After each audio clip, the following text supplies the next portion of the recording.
I think that's where a lot of people actually get into trouble is when you're trading options, the shorter term you go, the cheaper the options are, but the higher the return potential could be. So like if you see anybody on a specific Reddit thread and you see that they turned $10,000 into $1 million in a few days, then they were buying extremely short-term out of the money options. This is the How to Trade Stocks Options podcast, brought to you by 10MinuteStockTrader.com, where we cover finance, stocks, options, entrepreneurship, education, and money. And here's your host, voted one of the top 100 people in finance, Christopher Ewell.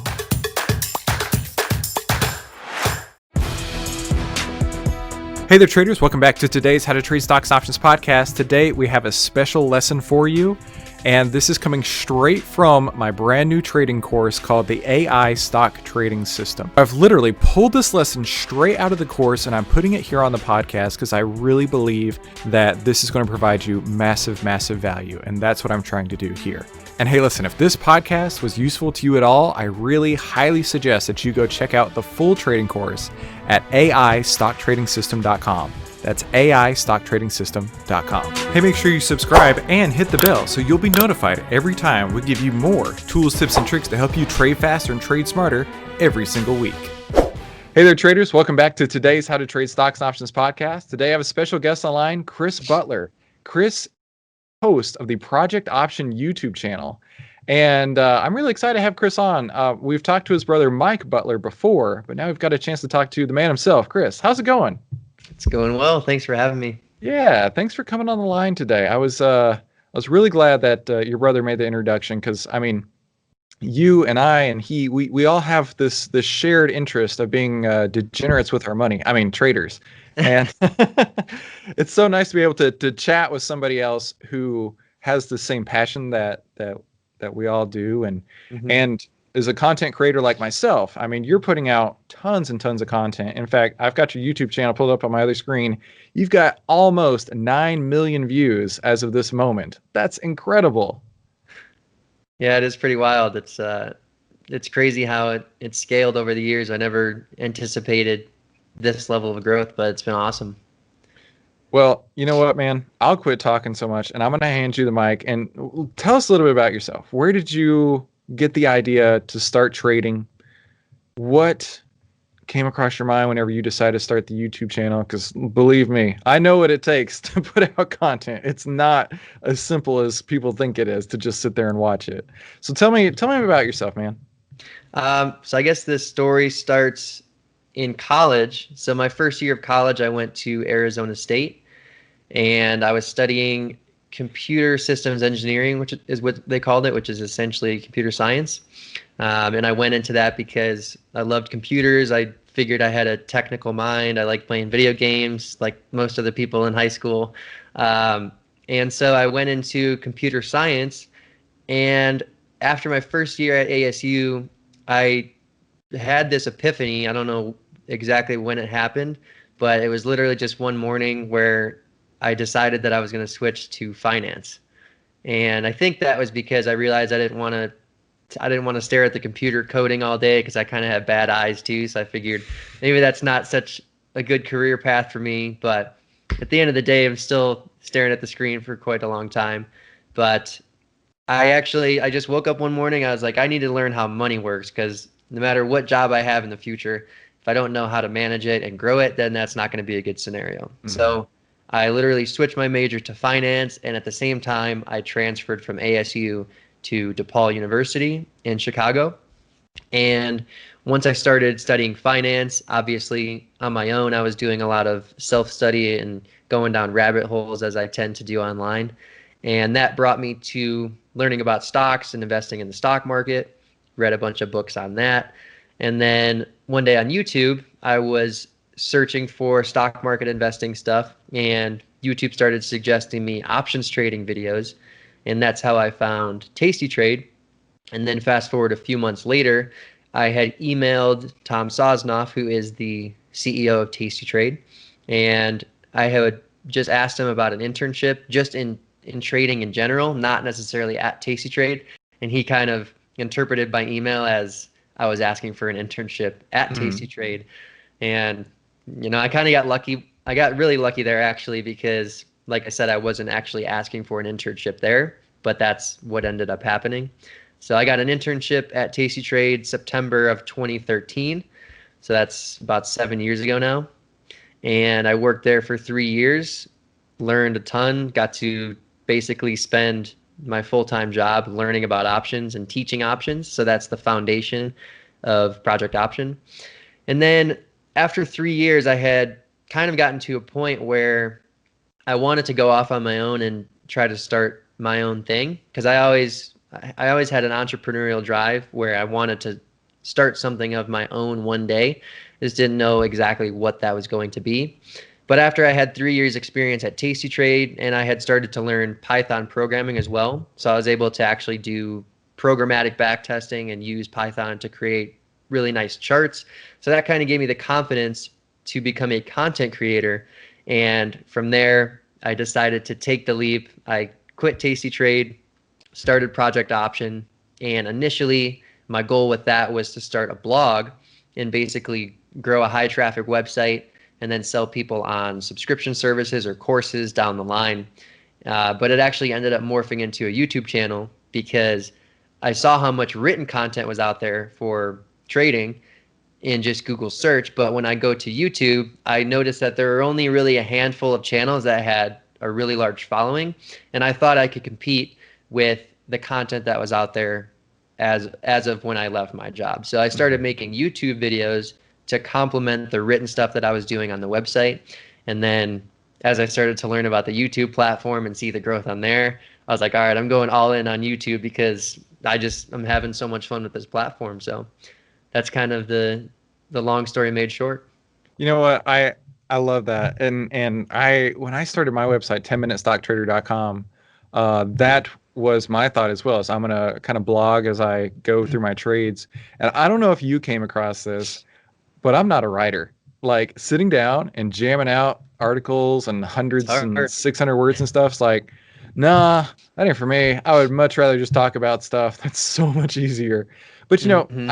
I'd heard someone say before, like people who watch videos are probably best inclined to make videos, or people who read blogs are maybe best inclined to read blogs. And that's just what fit for me. And it sounds like it was for you too. Yeah, I don't know. I feel like I'm a pretty good writer, but I I think making videos is more fun for me just because it's more challenging, I think, creatively. Um, and I don't know, there's just something about making videos compared to writing blog posts for me that makes it more interesting.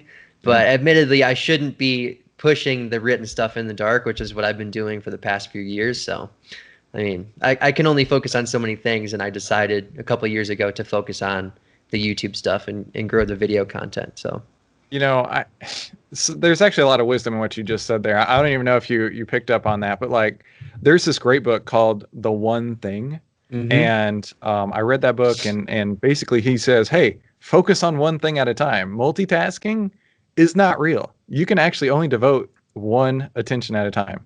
And I use that with my kids constantly because they're like, Dad, do this, Dad, do this. And I look at them straight in the eyes and I'm like, how many things can I do at a time? The answer is one. And you know this. Right. Let me finish this and then we'll move on to the next thing. So Right. while I think that, having the written material is good, I mean, focusing on where you're getting your growth, where you're getting your subscriber base and all that, I mean, that you got to double down on your strengths right now, right? Once Exactly. once that slows down, maybe we go back to the written. And that's why I decided to make the switch because my website traffic was growing, but compared to YouTube, it was not nearly the growth curve. Like YouTube was an exponential growth curve. The first 6 months, 12 months, I was always when I would look back at like the previous month, my next month on YouTube, the numbers in terms of the percentages of growth were always double digit. And so when you look at the actual growth curve like over the lifetime of the channel, it's a hockey stick curve. It starts Yeah. out really slow and then it just surges at the end of that period. And that's been consistent essentially for the past 4 years since I started it. So Yeah. so That that's that why I decided to go all in on YouTube is because as I said, I'm a one-man show, so I have to focus my efforts where I'm going to get the most return, and I saw that as YouTube. So I Are you? decided to, I was going to ask. Since you're a one man show, are you doing all your editing and all that stuff, or is it? yeah, I do. Are you really? We got to talk afterward. I got something for you. It's a lot. It's a lot Yeah, of it work. is a lot. It's all right. So I'll go ahead and I'll mention it now. I in March hired my first employee. I have two now, and it was so scary because the coronavirus was just starting, and I'm like, I am so tired of editing all these podcasts, right? Mhm. And it's like I need some help.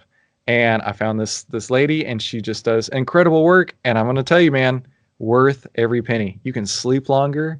You'll keep more Exactly. hair on your head. Trust me, you and I are both worried about that these days. I'm already, I'm over the hump, unfortunately.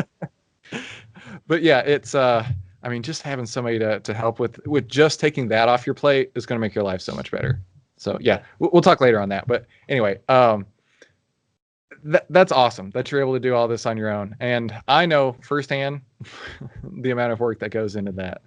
So you mentioned earlier about running trading services and stuff, and I've tried to do that twice before, and I have found that just doesn't work for me. Like, I'm running 10minutestocktrader.com in addition to my podcast and other things that I'm doing, and I just don't have time to sit and basically entertain people with my trading on a day-to-day basis.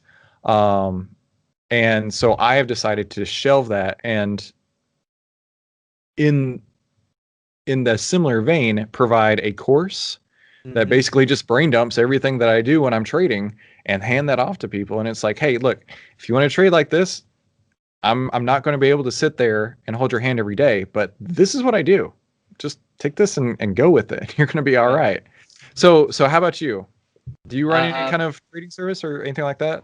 so I started much like you. I actually tried twice to do Ah, a Trade Alert subscription service. So I tried it very early on. So I think that must have been 2017, 2018. I went through two bouts of trying out the monthly subscription service, and I just found that it really locked me down. So one of the reasons that I left the not the 9 to 5 job and started Project Option is because I wanted to get to a point where I had a very flexible lifestyle and basically unlimited freedom.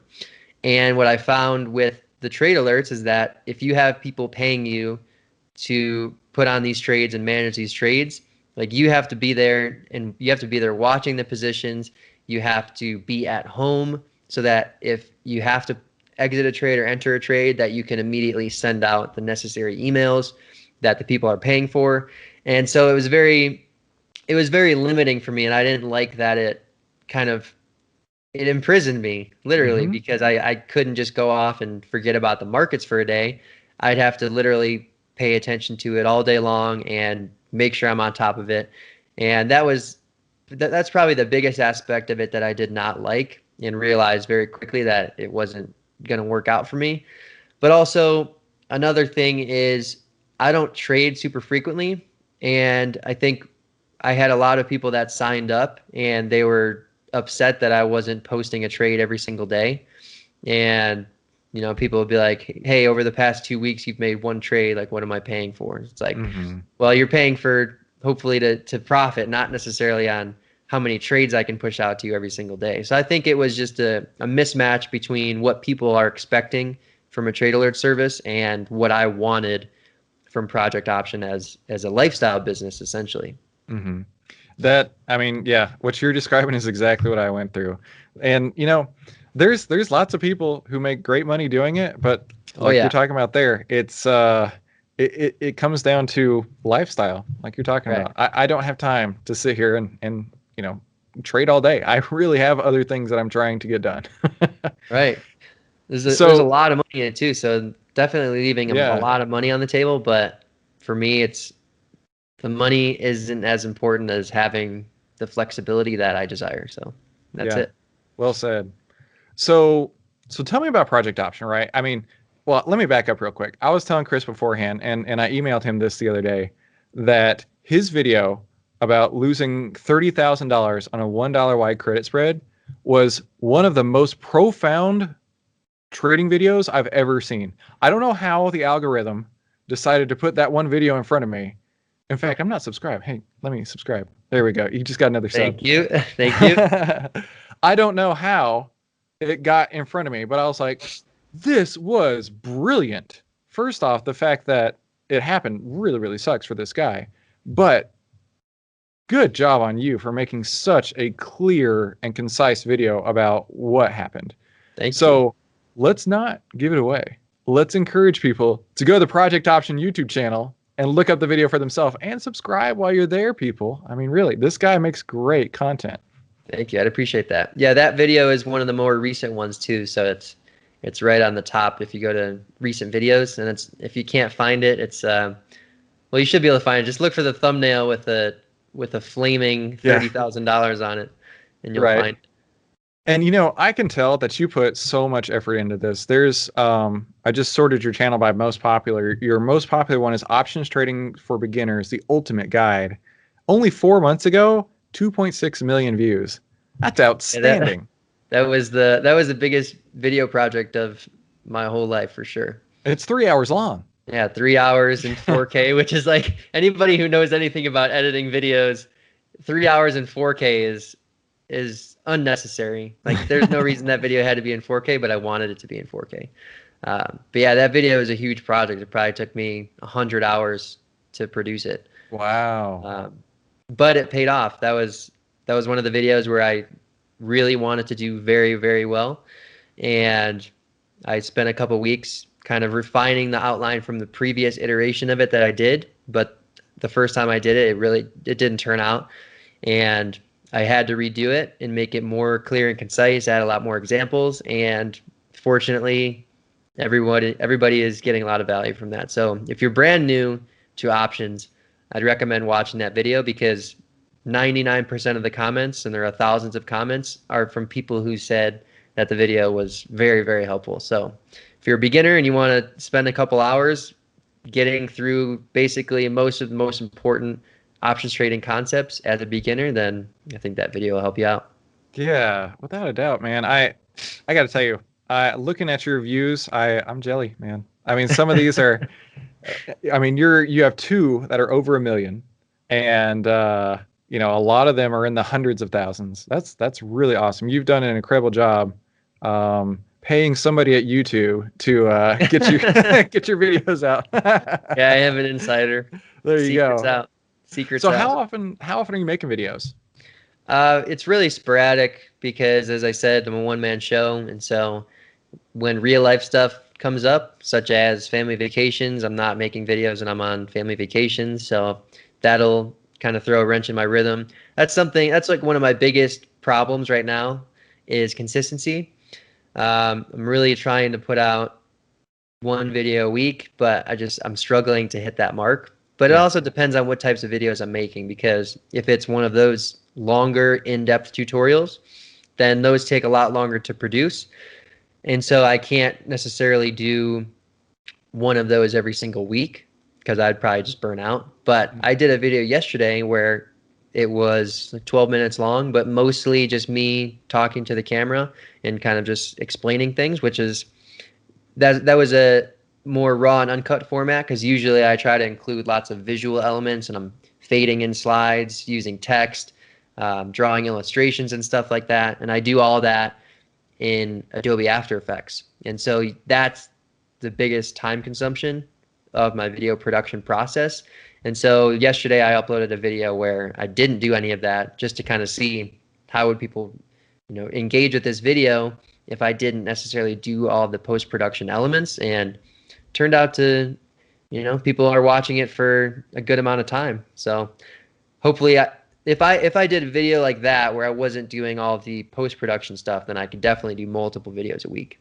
But yeah, it depends on, what's going on in my actual life. So the target is one video a week, but I don't always hit that.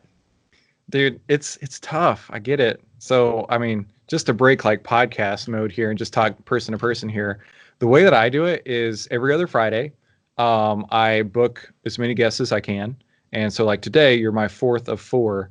And so what I do is I just call them up, have a conversation, and then my editor just basically downloads it out of Skype, puts the very minimal editing that we put into these, and then ships it off.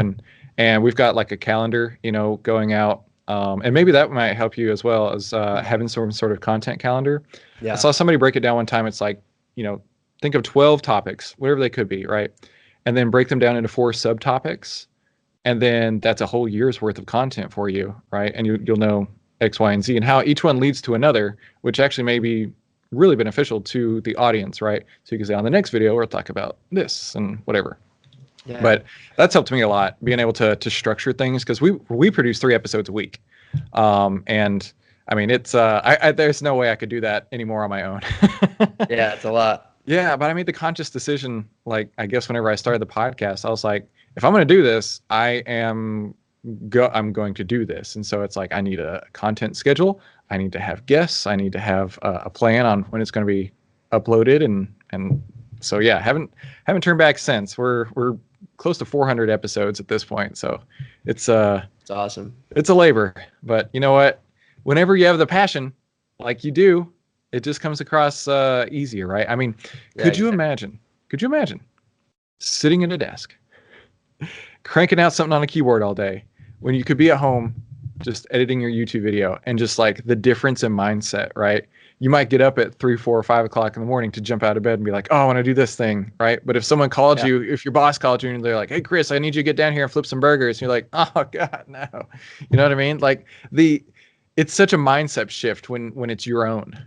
Yeah, exactly. When you're working for yourself, it's a lot easier to work hard because you know that you're getting all the rewards from it. So, I mean, that's what I've found. Yeah. So let's shift gears and let's talk about your trading strategies, right? Now, obviously with options, there's a myriad. I mean, you could literally just you could throw a dart on the board and have 500 different options, combinations of calls and puts and selling and buying and coming up with different things. What's your go-to?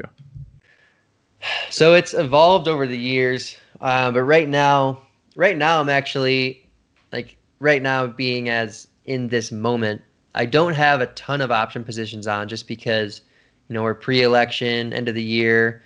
I just got back from vacation, so I didn't really put on a bunch of stuff before that, but I have some longer term option plays. So the way that I'm kind of approaching options trading these days is as a complement to the overall investment portfolio. So not necessarily looking at options as like, all right, I'm going to take 100% of the money I save, put it into this trading account and trade all of it. It's more so I'm taking a majority of it and passively investing it, and then here and there with a smaller percentage of it, I will allocate it to more leveraged positions. And that just depends on whatever I want exposure to. So recently I have put on some long-term call option trades, so call purchases in Tesla, Apple, and Nvidia, to name a few. So those are my largest option positions. So those are all like 2-year plus call option purchases. But I have shares of stock in both of those positions as well. But the option overlays are essentially using whatever portion of money that is allocated to the option position, but it's getting a ton of leverage. So instead of spending $10,000 on shares of Tesla stock, I might take the $10,000 and put it into a long-term call option that if Tesla goes up 50, 100% over the next couple of years, then that $10,000 could appreciate triple-digit percentages. So right. So yeah, I I've heard don't, people call I'm that not like the all or nothing. I was just going to say, I've heard people call that the stock replacement strategy. It's where you buy a deep in the money call. Right. And the objective here is to, basically buy shares, but maybe at 1/3 or so of the actual cost of buying the shares. Right. Yeah. But my calls are out of the money. So oh, you're out of the money. Oh, okay. Yeah, I'm going for the super leveraged long shots. But as I said, that's why it's not the whole portfolio. But yeah, the same thing, if you buy an in the money call option, then your delta, which is essentially how how much the options price is expected to change with a $1 movement in the stock price, that will be higher if you buy an in the money call option. So if Tesla's at whatever it's at right now, if you buy a call option, let's say with a strike price of 300, which is well below where Tesla's at right now, then the call option, maybe the delta is 7.75, which means essentially that call option will increase by 75 cents, which in actual dollar terms is $75 per $1 increase in Tesla. So it's like owning 75 shares. Mhm. But to put on that call position, you won't necessarily need the same amount of money as you would need to buy 75 shares of Tesla. So Right. that's what people are talking about when they say the stock replacement. Yeah, that's what I figured you were talking about, saying you're going Yeah, 2 years I'm out. doing the strategy. It's just out of the money. So if you buy out of the money options, they're cheaper. And if the stock price moves towards the call strike price, so let's say in Tesla, I have a 600 call and Tesla's at 420, wherever it is. If Tesla goes from 420 to 500, then that 600 call is going to explode in value if that movement happens in a very short period of time, which Mhm. it definitely could. Um, so yeah, for these types of trades, I'm not always buying out of the money, but in this particular instance, I am buying out of the money call options, but they're not short term. They have over 2 years to go. Mhm. I think that's where a lot of people actually get into trouble is when you're trading options, the shorter term you go, the cheaper the options are, but the higher the return potential could be. So like if you see anybody on a specific Reddit thread and you see that they turned $10,000 into $1 million in a few days, then they were buying extremely short term out of the money options. Yeah. And so they could buy thousands of these contracts for a few $1,000s. But then if the stock price makes a big movement towards those calls or towards those options, and then they actually become intrinsically valuable, their values could appreciate 100x. And so that's how people turn thousands into millions trading options in a short period of time. But But yeah, the the huge but. prob- Here's the huge but. Let's listen to but that the real quick. probability of losing everything you put into that trade is basically 99%. Yeah, and that, I mean, to tell you the truth, that's exactly how I blew up my account the first time. I blew up my Yeah. account twice. The first time was buying out of the money options. The second time was not controlling my risk. Yeah. And I mean, great. Thankfully, that those lessons happened when they did. I wouldn't want that to happen now. Right. But that's exactly it. I was like, I'm gonna buy a shitload of options. Stocks always go up. I'm not worried about it. And Right. they didn't, Chris. I don't know what happened. Yeah, that's I think it's a rite of passage is getting burned on the short-term options. I do it sometimes, but it's very, very small. So like it'll be less than 1% of the account at risk if I'm going to do a very short-term option purchase, which I have videos where I did that recently in the past few months. Like during the coronavirus crash initially, there were a couple times where I did very short-term option purchases that worked out, but those are definitely more of gambling type plays, and I don't like to allocate too much to those. So that's why, yeah, I'll buy out of the money options, but I'm going to give myself hundreds of days for a move to happen. Yeah. And that way, if you're wrong and you realize, okay, maybe I shouldn't, maybe I'm not this bullish anymore on this stock, and I've lost, 20, 30% of what I put into that option, at least you have some salvage value where you can close it if you change your mind. And that's completely contrary to what's going to happen if you're buying short-term options. You'll basically lose everything if the stock moves against you even a little bit. So you Mhm. really have no margin for error with short-term options, which is why I prefer to buy longer-term options if I'm going to buy options. Now listen, I don't know if you guys are going to be talking about this over Thanksgiving dinner, but I'm pretty sure your brother, old Mike Butler over at Tasty Trade, would not approve of you buying these out of the money options, sir. Like that I think goes he would. contrary to them. Oh, really? Okay, all right, go for it. Tell me why. Because when you're telling me out of the money options, I mean, I've watched a lot of Tasty Trade, and I know that they, that's like sacrilegious to them. How could you do this? So, okay, Right. go ahead. Well, my take on that, it's like everyone has their own opinion and their own trading philosophy. That's fine. But for me, I started at Tasty Trade too. So I Hmm. started with the sell only mentality. Hmm. But then I realized, like, why am I shutting out this one area of options trading? Like, why do I only want to sell this and why do I not want to buy it? Because options work, Hmm. right? If you buy an option and the stock price moves favorably and you didn't lose too much to implied volatility decreasing or the passage of time, then you're going to make money on that option purchase. And here's the thing. So people say selling options is better than buying options because you collect theta. So theta is essentially how much the option price is expected to decrease with each passing day. And when you sell options, the goal is to see the option price decrease. So it's a sell high, buy low at a later date strategy, whereas buying options is buy low, sell high at a later date. So you're just doing the same thing, but in reverse. But Hmm. here's the thing, when you sell options, you get paid in theta. So basically, you make money when the option price decreases as time passes, but the risk you take for that benefit is having way more risk or loss potential than you can make on that trade. And when you buy options, it's the opposite. You are losing money slowly over time if the stock price doesn't move favorably because that option price is going to slowly lose value. And that means your position is going to slowly lose money. But the benefit you get for paying for that, meaning the benefit that you get for taking the risk of seeing your option position decay slowly, is that you have significant profit potential and you have limited loss potential. Hmm. So if I'm buying an option, let's go back to the Tesla example because that's everyone's favorite stock. Although recently the volatility is like zero, which is funny. Um, if I buy an out of the money call in Tesla and I put 5% of the account in it, I have 200 days to go. Then worst case scenario, I lose the 5% over whatever the next 300 days.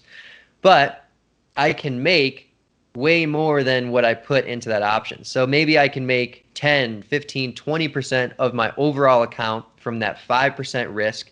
Whereas if I'm selling options, I might have to put up, 10% of my account in margin Hmm. requirement and the maximum profit with, which means if everything goes right and the options go out worthless, maybe I can make a couple percentage points. I'm just throwing out numbers here. I don't know Sure. what the position we're talking about is. But you can only make a few percentage points. But in the worst case scenario, let's say you get a huge gap movement in the stock and it goes against your option position that you were betting against, and you could potentially lose, 10, 15, 20% of your account if you are over leveraged and you're essentially putting on a super risky position and you don't understand necessarily what can go wrong. So, to make a long story short, I think it is wrong to just say you should never buy options because they lose value over time. And I think it's also wrong to say you should only sell options because they can profit over time as long as the stock price doesn't move against you. I think you should keep an open mind and use you can bias towards one or the other, whatever you personally believe in, but I don't think it's a good decision to just completely block something out just because of one small factor. You know what? I couldn't agree with you more, and I am so glad that somebody from Tasty Trade, at least in the past, somebody from the world of Tasty Trade can see the light. Because I totally Yeah. agree with you. Oh my gosh, yeah. There was a time where, like, when I was losing a lot of money, um, I really was like, I need to take a step back and figure out what I'm doing wrong. And like that was kind of one of the realizations I had was, you know what, this strategy isn't working for me, not at Right. all. But now I did want to tell you about, so I say created because I can't find anywhere on anything where anybody else is talking about it, a Hmm. strategy that I called the better call, and you may be interested in it, right? So it's you sell a an at the money put spread, okay, Hmm. then you finance that and buy a call for free. So then you're taking in theta in the meantime, and you've still got your out of the money call that's working for you. Right. So So you're putting on you're financing the call with the put spread. So Yes, exactly. you're buying the call, and then you're basically selling the put spread, making it so that you don't have any net entry cost. Precisely. Yeah. And in theory, maybe even taking a small credit. So even Right. if you're holding Tesla and it doesn't go the direction that you want in the next 2 years, right? You might not actually be out any money if you did hold it the entire time, which I doubt anyway. So yeah, Right. that's a strategy. Now I stopped using that after the explosion in the VIX, because that worked really well when you didn't have to buy something that was, 1,000 points away out of the money Mhm. for it to make sense. Right. But yeah, like right now with the VIX being in the 20 handles, like it's just not a viable strategy. So yeah, there's just something for you audience viewers out there. Try I out the better call spread. Like I said, it's not something I'm using right now, but I've certainly done really well with it in the past. And yeah. I mean that was one of the things I was like, you know what, Yeah. calls That's work. it. Yeah, That's an option as well. The cool thing about options is you can structure it however you want to. With yeah, that particular strategy, what you're essentially doing is you're restructuring your trade so that your loss potential is essentially shifted lower, mhm. but you have more loss potential.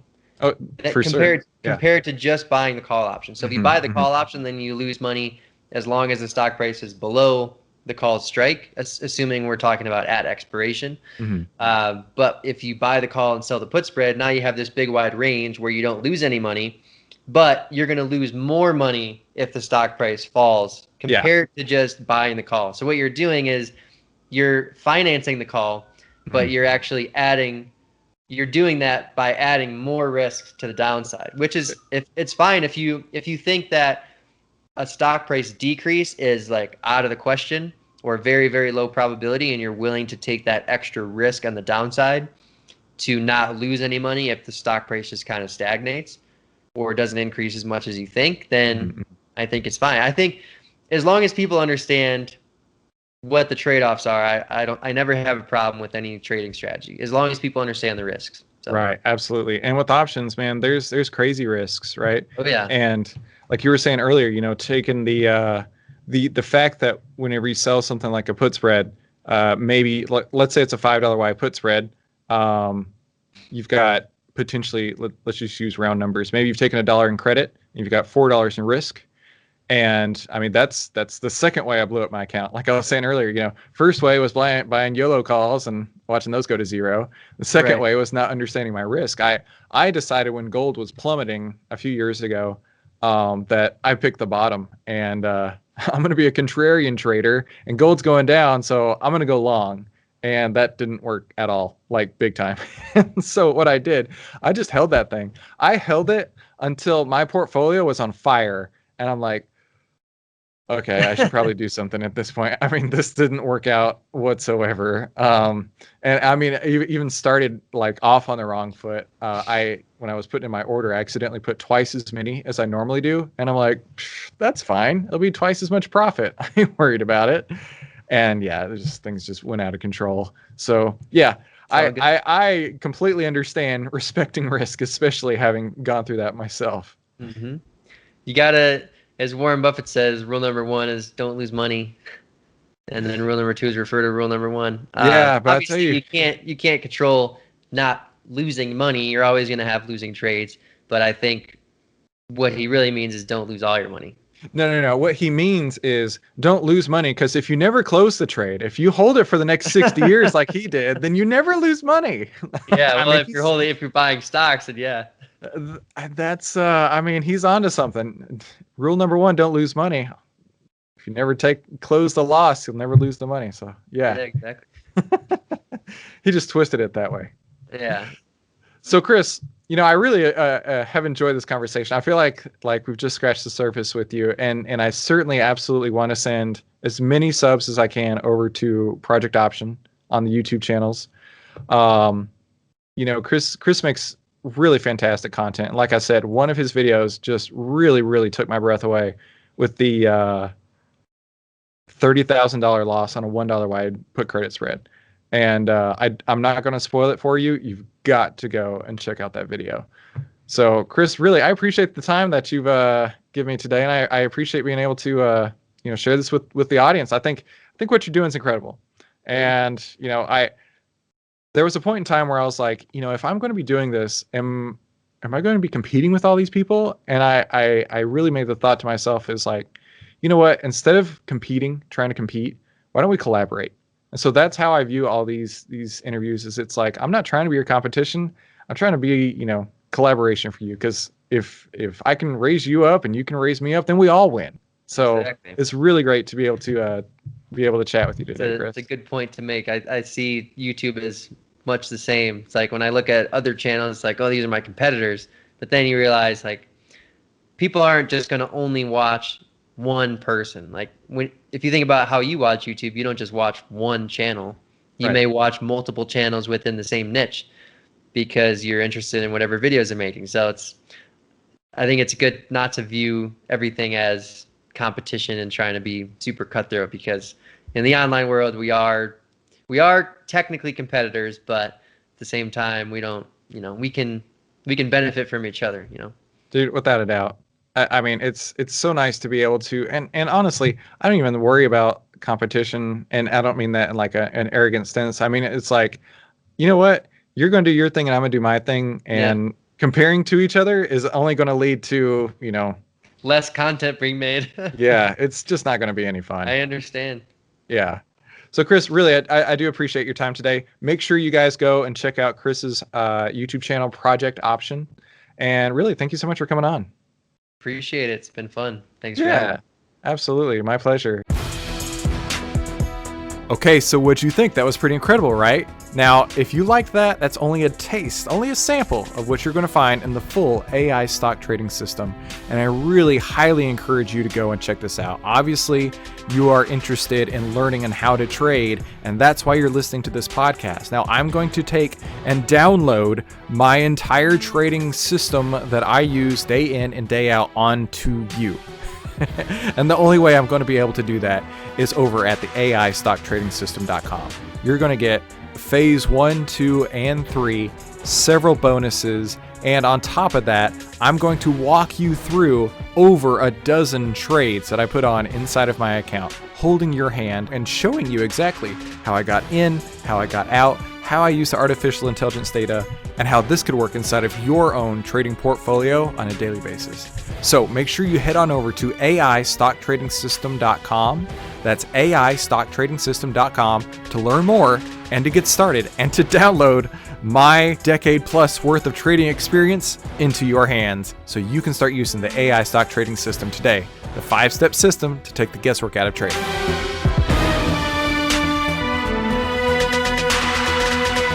Hey, if you like this video, let me know by leaving me a like below, and then subscribe and share it with somebody you think could use it as well. Be sure to comment below with your biggest takeaway from this episode and any suggestions you have for future episodes. And finally, make sure you watch these other videos to help you trade faster and trade smarter, and I'll see you on the next episode.